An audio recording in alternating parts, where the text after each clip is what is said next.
followers, in terms of engagement. So I'm your best client here in the room. I've no idea of the value of that, but I'm pleased to see you, as I hope you are me. The one slight problem I have, and I'm watching very carefully the testimony that you gave on Capitol Hill.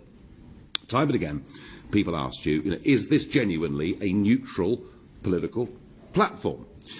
And you come up with the same line again and again. It's well crafted. You say that Facebook is a platform for all ideas.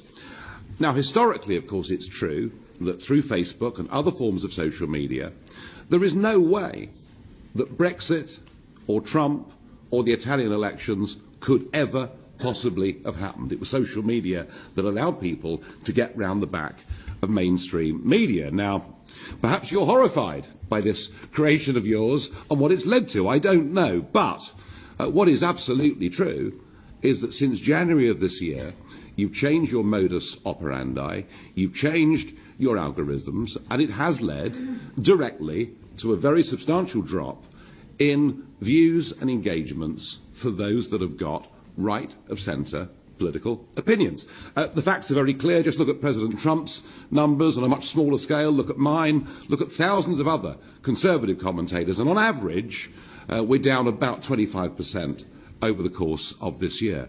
And, that's happening on a platform for all ideas. I'm not talking here, Mr. Zuckerberg, about extremism. I'm not talking about encouraging violence. I'm not talking about hatred of anybody. I'm talking about people who have majority mainstream opinions, and frankly, I feel they are being willfully discriminated against. What interests me is who decides what is acceptable? Who are these people you referred to earlier, these third-party fact-checkers? Who are these people? I mean, why is there no transparency in this process at all?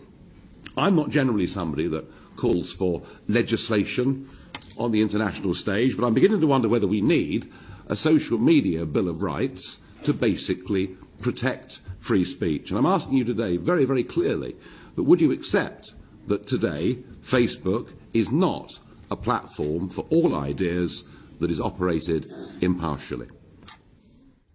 Let me see if there's anything else that is important to touch on. There were a couple of questions about political bias that I want to touch on, because I think that this is a very important topic. As a couple of you mentioned, we are committed to being a platform for all ideas. That means that we want to make it so that people can come to our service and share any idea across the political spectrum.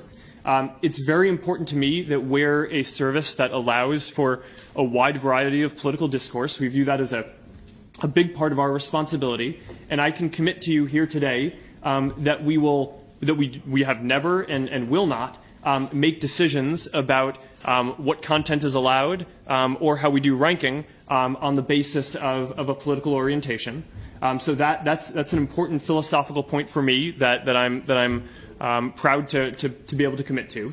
There was a specific point around distribution and reduction of seeing people's content, and on that, what I'd just say is we've made a number of changes this year to make sure that we're showing people's friends and family and community content more than public content in general. So a lot of the feedback that we've heard from people is that they come to Facebook because they want to stay connected to people. We've also done a lot of well-being research. This wasn't a topic that came up today, but we're very focused on making sure that people's use of technology is good for people's well-being and is not taking away from it in some way. And all the research that we have shows that when you're using the internet to stay connected to people that you care about, that's good for your well-being. It's correlated with measures like increased measures of health and happiness and feeling more connected and less alone over time. But when you're just using Facebook or the internet overall to read news or passively consume videos, that isn't correlated with those same benefits to well-being. So because of that and because of feedback that we've received, we've made a number of shifts to the services to promote connecting with people's friends and family and communities more than public content. So that has led to reductions in distribution for public content, video,